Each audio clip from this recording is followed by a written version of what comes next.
First episode பார்க்காதவங்க first episode பார்த்துட்டு வந்துருங்க. இன்னைக்கான செகண்ட் எபிசோடுக்கு போவோம். டே மஹீரோ, நீ எங்கந்திரா வந்தேன்னு யோசிச்சு கேட்குறான். கொஞ்சம் பின்னாடி பாருடா. எதுக்கு இப்ப பின்னாடி பார்க்க சொன்னான்னு தெரியல. ஆனா அந்த இடத்த பார்த்தா ஒன்றும் தெரியல நமக்கு. என்ன நடக்குதுன்னு போக போக பார்ப்போம். யாரும் அந்த பொண்ணுன்னு நம்ம மஹீரோ கேட்குறான். இவ பேரு எமமோட்டோ, 28 வயசு ஆகுது. வேலை இல்லாம சுத்திட்டு இருக்கான்னு நம்ம யோசனை சொல்றான். என்ன தம்பி ஜோக் அடிக்கிறேன்னு நம்ம மஹீரோவும் கேட்குறான்.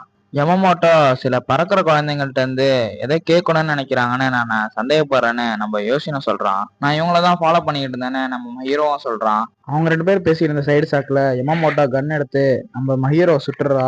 நம்ம மஹீரோக்கு என்னாச்சுன்னு பார்த்தா மஹீரோ ஷீல்டு மூலமாக அந்த புல்லட்டை தடுத்துட்டான். இது என்ன தாக்கியிருந்தா அப்போ உங்களோட பிளான் தான் என்னன்னு நம்ம மஹீரோ கேட்குறான். ஏ மஹீரோ, நீ மந்திரவாதியை மீட் பண்ணியிருக்கியாடான்னு நம்ம யமமோட்டோ கேட்குறா. என்னது மந்திரவாதியான்னு நம்ம யோசனை கேட்குறான். நீ கவர்மெண்ட் கீழே வேலை பார்க்குறியா? அன்பார்ச்சுனேட்லி நான் ஒரு வாலண்டியர் தான். அதிகாரிகளும் அரசியல்வாதிகளும் இந்த மந்திரத்தை நம்புவாங்கன்னு நினைக்கிறியா? எனக்கு பதில சொல்றான்னு மஹீரோட்டா கேட்குறா. கருப்பு எறும்பு நோய்க்கும் உங்களுக்கு என்னடா சம்பந்தம்னு எமமோட்டா கேட்குறா. இந்த விகிதத்துல ஜப்பான் அப்படின்னு வாயை திறப்பா. இப்ப வெறியான மஹீரோ, உனக்கு என்னதான் பிரச்சனைன்னு நம்ம எமமோட்டோ நோக்கி வேகமா போறான். அவளுக்கு பின்னாடி போய் அவன் கண்ணை பிடிச்சு பண்ண அவன் வாயில ஒரே அடியா அடிக்கிறான். அப்படியே பறந்து போனவ கன் எடுத்து மஹீரோ சுடுறா. அப்படியே கன் எடுத்து சுடுறா.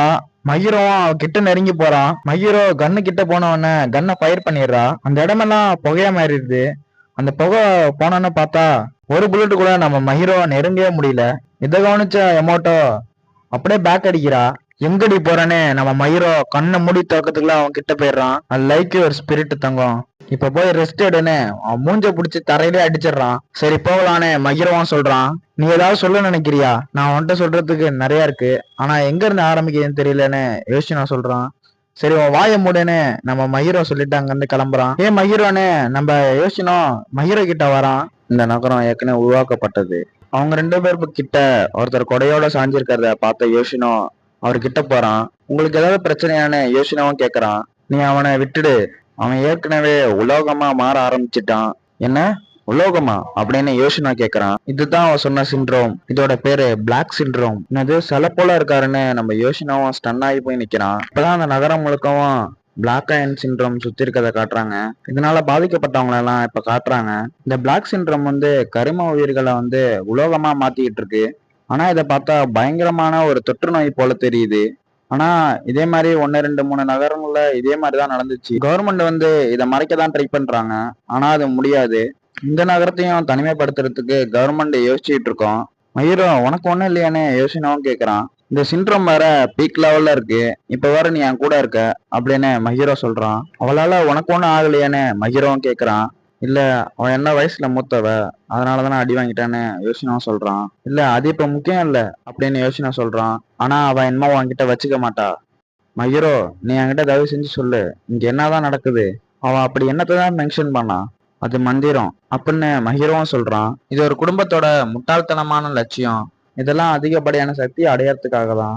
அவங்க எதையோ எழுப்ப ட்ரை பண்றாங்க. மட்டும் எழுந்திருச்சுட்டுனா இப்ப நிறைய பேரு திரும்ப திரும்ப திரும்பன்னு கத்திக்கிட்டு இருக்காங்க. இப்ப எல்லாரோட சங்கிலியும் உடையுது. பிளாக் சிண்ட்ரோம் வெறும் ஒரு ஆரம்பம் தான். அது மட்டும் எழுந்திடுச்சுன்னா ஜப்பான் மட்டும் இல்ல, என்டையர் வேர்ல்டுமே தலைக்கெல்லாம் மாறிடும். ஹீரோ சொல்றது கேட்டா எல்லாம் கனவு மாதிரி இருக்கு. இது எப்படி ஸ்டாப் பண்ணணும்னு ஒருத்தவங்களுக்கு மட்டும்தான் தெரியும்.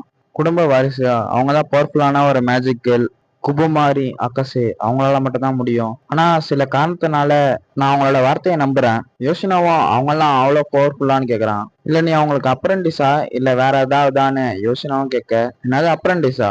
அதெல்லாம் கிடையாது, அவங்க வெளில இருந்து எனக்கு ஹெல்ப் பண்றாங்க. அந்த மர பொம்மையை பார்த்தா ஒரு பொண்ணோட வயசு ஹே மயூரான்னு கேக்குது. அவன் சொல்றத உண்மைதான்.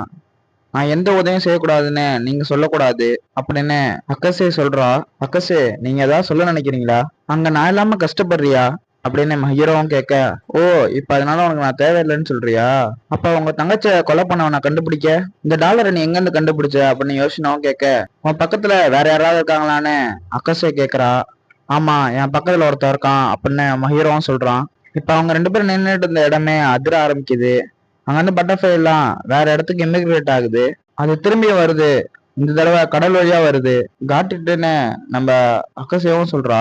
அது மட்டும் இல்லாம அதோட மூலத்தை சொல்லுன்னு அக்கசை கேக்குறா. மஹீரோவும் அந்த இடத்துல இருந்து ஓட ஆரம்பிக்கிறான். இப்ப மஹீரோ ஒரு மாசத்துக்கு முன்னாடி கடல்ல இருந்து ஒரு கிளாஸ் பாட்டில் ஒண்ணு எடுத்தான். அதை வாஷ் பண்ணி பார்த்தா என் கையில பார்த்த அந்த பொம்மை தான் அதுல இருந்துச்சு. அதுல ஒரு மெசேஜ் ரைட் பண்ணியிருந்தாங்க. நீங்க மந்திரத்தை நம்புவீங்களான்னு எழுதிருந்துச்சு. உங்களோட விருப்பத்தை நிறைவேற்றுறதுக்கு ஆன்மாவை ட்ரேட் பண்ணும், அதாவது வர்த்தகம் செய்யணும். இந்த டால் மேல ஒரு ஆணியை அடிக்கணும். இந்த தீவு கடல்ல மறைஞ்சிருந்தாலும் இந்த கடல் உலகத்துல பல பகுதியோட இணைக்கப்பட்டிருக்கு. கம்யூனிகேஷன் பண்றதுக்கு கடல் ஆய்வாளர்களும் அந்த கஸ்டாவேஸ் தான் இருக்கு. ஒரு பாட்டில்ல ஒரு மெசேஜ். இந்த வெறிச்சோடி இருக்கிற தீவுல டிராஃப்ட் விட்டுக்கு நடுல கண்ணாடி பாட்டில் எல்லாம் கிடைக்குது. இது மூலமா நான் கடல்ல ஒரு மெசேஜ் அனுப்புனேன். நான் நினைச்ச மாதிரி ஒரு சரியான ஆளப்பைய அடைஞ்சது. எல்லாத்துக்கும் மேல இதெல்லாம் நல்ல நேரம்னு நினைக்கிறேன். ஷாமன் அப்படின்னு அக்கசே சொல்ல, இந்த ட்ரெஸ்ல கூட என்னால அவங்க கூட மாசா சண்டை போட முடியும். இது மூலமா தான் தனிமைப்படுத்தப்பட்ட தீவுல இருந்து என்னால அவங்க கூட கம்யூனிகேட் பண்ண முடிஞ்சது. இது மூலமா தான் அக்கசேவும் என்கிட்ட பேசிக்கிட்டு இருக்காங்க. நாங்க 2 பேரும் ஒரு டீல் போட்டுக்கிட்டோம். அவங்களுக்கு நம்ம ஹெல்ப் பண்றதுக்கு மூலமா அவங்க நமக்கு ஐக்காவை கொலை பண்ணவனை கண்டுபிடிக்க ஹெல்ப் பண்ணுவாங்க. ஐக்காவோட கொலையிலயும் எந்த ஒரு அர்த்தமும் இல்ல, மேட்சுக்குலயும் எந்த ஒரு அர்த்தமும் இல்ல. இந்த 2 தவறான விஷயத்துல ஏதாவது ஒண்ணுதான் சரியா இருக்கும். ஐக்காவை கொலை பண்ணவன என் கையால தான் கொல்லுவேன் அப்படின்னு மகிரவும் சொல்ல, யோசினோ நீ அதை செய்வேன்னு எனக்கு தெரியும் சொல்றான்.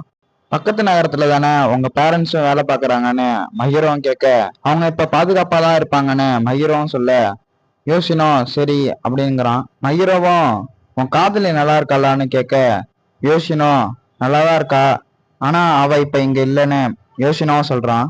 இன்னைக்கு நான் ஒருத்தவங்கள பாக்குறேன்னு உனக்கு எப்படி தெரியும்னு யோசினோவும் கேட்க, இல்லாட்டி வேற யாராவது சொன்னாங்களான்னு கேக்குறான். அந்த இடமே அதிருது.